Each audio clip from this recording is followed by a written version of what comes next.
Why'd you do that? What did you say? Well, now you're gonna have to buy it. It's a used gun. How can I sell a used gun? A used gun.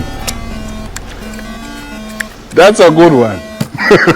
I am the world's largest arms dealer, and just like that, I easily completed the deal. Then, the president took me to tour his military parade. However, what really shocked me was that the parade was made up of a group of Boy Scouts, but the president calmly told me, the bullets fired from a child's gun are just as deadly as those fired from an adult's gun.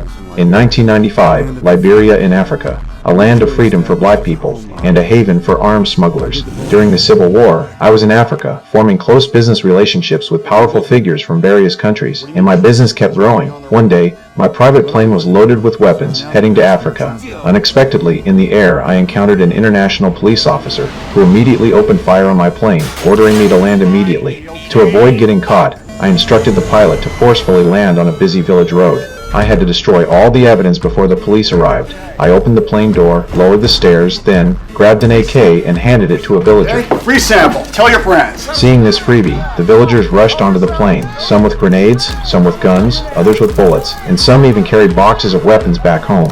In no time, all the weapons and ammunition on the plane were taken. When the police arrived, only an empty plane remained, with all evidence wiped out. The police had no choice but to let me go, but they had the right to detain me for 24 hours.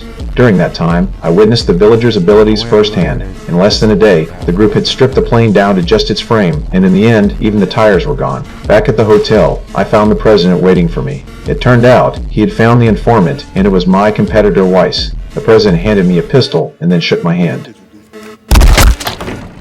It was my first time killing someone, and it was from that moment that I truly realized the brutality of war. I knew, if I kept going, one day I would end up like Weiss. So, when I returned home, I quit the arms trade and started doing legitimate business. However, legal businesses not only made money slowly, but the profits were painfully low. Then, the president of Liberia personally came to the U.S. to find me.